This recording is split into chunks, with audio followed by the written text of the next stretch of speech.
గుంటూరు జిల్లాలో మోంతా తుఫాను దృష్ట్యా అధికారులు అప్రమత్తం చేశారు. ఎమ్మెల్యే గల్లా మాధవి క్యాంప్ ఆఫీసులో అధికారులు పార్టీ నేతలతో సమీక్ష సమావేశం నిర్వహించారు. మాధవి ఎన్డీఏ కూటమి నేతలు ప్రజలకు అండగా నిలబడాలని చెప్పారు. ఇక పునరావాస కేంద్రాల ఏర్పాటు గురించి అధికారులు ప్రజలకు సమాచారం ఇవ్వాలన్నారు. పార్టీలకు అతీతంగా ప్రజలకు సేవలు అందించాలన్నారు ఎమ్మెల్యే గల్లా మాధవి.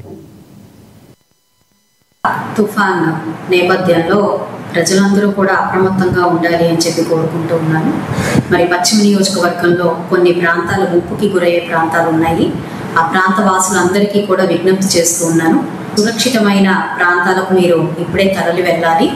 ఇటు అధికారులు అదేవిధంగా ఆ స్థానిక నాయకులు అందరూ కూడా మీ యొక్క సహాయ సహకారాలు అందించేందుకు అందుబాటులో ఉంటూ ఉన్నారు. మరి పునరావాస కేంద్రాల్లో మీకు సౌకర్యార్థం మంచినీళ్లు, ఆహారము అందిస్తూ ఉన్నారు. కాబట్టి ఖచ్చితంగా అవసరమైన ప్రతి ఒక్కరూ కూడా ఈ పునరావాస కేంద్రాలని చేరుకొని మీరు అప్రమత్తంగా సురక్షితంగా ఉండాలి అని చెప్పి నేను కోరుకుంటూ ఉన్నాను. ఏ రాత్రిపూటైనా కూడా వర్షం పడి ముంపుకి గురయ్యే ఇళ్ళు ఉన్నప్పుడు ముందుగానే వాళ్ళు జాగ్రత్త పడాల్సిన అవసరం ఎంతైనా ఉంది. విలువైన వస్తువుల్ని జాగ్రత్త చేసుకొని మీరు మాత్రం ఈ పునరావాస కేంద్రాల్లో ఉండాల్సిందిగా నేను అందరినీ విజ్ఞప్తి చేస్తూ ఉన్నాను.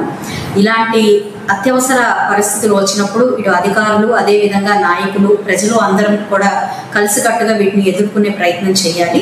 ప్రతి రీహాబిలిటేషన్ సెంటర్లో మంచినీరు, ఆహారము అదేవిధంగా హెల్త్కు సంబంధించిన అత్యవసరమైన మందులన్నీ కూడా ఏర్పాటు చేస్తూ ఉన్నాము. వీటన్నిటిని మీరు సద్వినియోగపరచుకోవాలి. రేపు సైక్లోన్ అయిపోయిన తర్వాత 2 రోజుల తర్వాత కూడా ఇంకా ఇళ్లలో నీళ్లు ఉండడం కానివ్వండి, మీ ఏరియా మొత్తం కూడా మునిగి ఉండడం కానివ్వండి ఉండే అవకాశం ఉంది. వాటికి కూడా సిల్టేషన్ తీయడం కానివ్వండి, వాటర్ అంతా కూడా డ్రైన్ అవుట్ చేయడం కానివ్వండి, ఇలాంటి కార్యక్రమాలు చేపట్టాల్సిన అవసరం ఉంటుంది. అలాంటి నేపథ్యంలో కూడా ఎవరికి ఏ అవసరం వచ్చినా, ఏ ప్రాంతాలకు ఏ అవసరం వచ్చినా కూడా అధికారుల ఫోన్ నెంబర్లు, మా యొక్క నాయకుల ఫోన్ నెంబర్లు, అదేవిధంగా వెస్ట్ ఆఫీస్ ఫోన్ నెంబర్లు కూడా మీకు మేమందరం కూడా అందుబాటులో ఉంచుతాం. కాబట్టి వీటన్నిటిని సద్వినియోగపరచుకొని మీరు అందరూ కూడా ముప్పు నుంచి బయటపడాలి అని చెప్పి నేను ప్రత్యేకంగా అందరినీ విజ్ఞప్తి చేస్తున్నాను. మోంతా